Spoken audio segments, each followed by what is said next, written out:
নমস্কার, আনন্দ তীর্থে আপনাদের স্বাগত জানাচ্ছি। আজ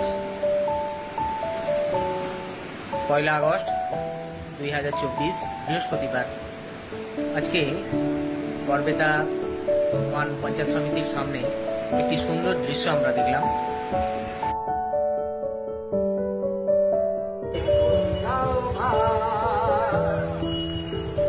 গাছ লাগাও, গাছ বাঁচাও, সবারে করিয়াও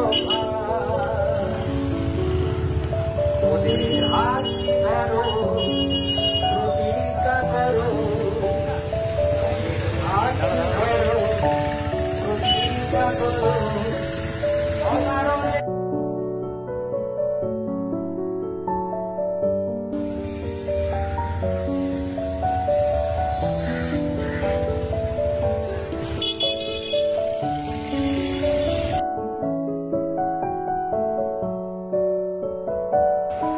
তো দেখলেন, বৃক্ষরোপণ সংকল্পকে সামনে রেখে বৃক্ষদান যে কর্মসূচি, প্রতিবন্ধী মানুষদের যে সংগঠন, বিশেষভাবে সক্ষম মানুষদের যে সংগঠন আলোর পরশ এবং গড়বেতা ট্রাক ওনার্স অ্যাসোসিয়েশনের যে উদ্যোগ।